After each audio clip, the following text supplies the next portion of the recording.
Après 6 ans d'exécution, le programme Environnement et Agriculture de l'Union européenne qui appuie la conservation et la valorisation des aires protégées a été évalué devant la presse. Les réalisations et les leçons tirées des programmes ont été passées au peigne. Objectif final, améliorer les conditions de vie de populations riveraines.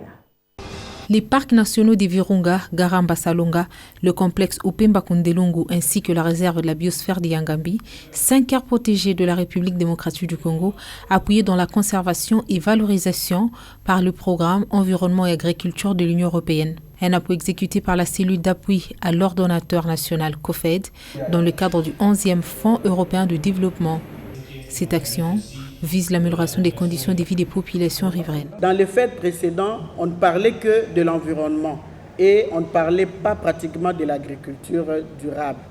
C'est ainsi que, quand on a formulé pour le 11e FED, on a intégré l'aspect agriculture parce qu'en fait, on ne peut pas conserver nos richesses sans pour autant s'occuper des populations riveraines.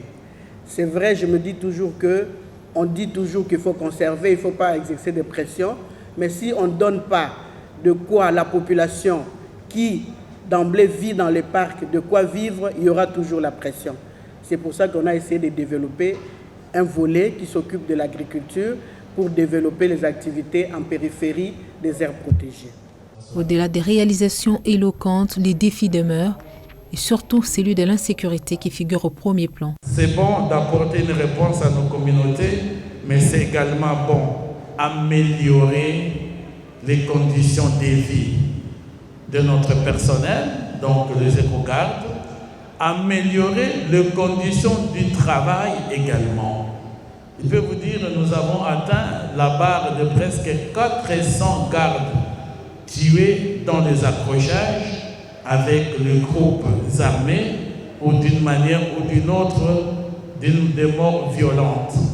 Avec le niveau de trafic qu'il y a au monde aujourd'hui, font que le défi de la conservation va toujours aller croissant, grandissant par rapport à la protection de toutes ces ressources. Pour rappel, le Fonds européen de développement a disponibilisé une enveloppe de 620 millions de dollars américains pour une durée de 6 ans, soit de 2014 à 2020, dont 125 millions réservés à l'agriculture et à l'environnement.